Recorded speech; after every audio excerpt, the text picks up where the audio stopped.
This junk is crazy.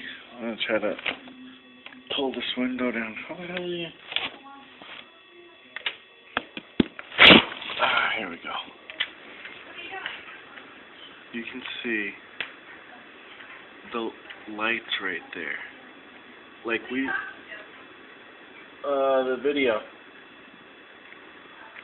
We live on like a busy street, and there's an intersection right there, and to the left where you see the red lights, to the left there's a bridge that goes across the Connecticut River, and you know, it's a big river or whatever, but my friend just drove like out of the parking lot, which there's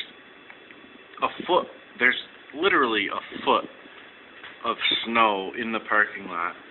I mean, he has four-wheel drive, but, you know, we told him, don't go, you know, you can't leave, you know. It's not in the video, is it? No, it's not in the thing. So, like, I couldn't even, when he left, I couldn't even recognize, like, right now you can see car lights. I think your hand is covering them. I couldn't even recognize his car when he left. Like, you can see those car lights. I can't see anything. I don't see the car. I just see the lights.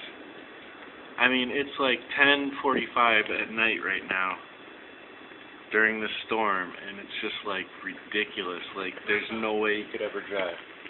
Calm down for a second and make sure the loop is around your wrist. Yeah, it's fine. And like the wind is blowing, like they said it's gonna blow like 50 miles an hour. So your And hand it looks might be covering the microphone. The microphone is right where your left index finger is. Yeah. So you might have muffled out that whole thing. I might have. So you start over. Is what I'm saying. Can you see how like the lights are like blowing in the wind? The light? Yeah, like all the lights are swaying. Like that's like 50 miles an hour is hurricane weather. Like it's close to. It's not like hurricane weather, but it's like 70 is like hurricane weather. But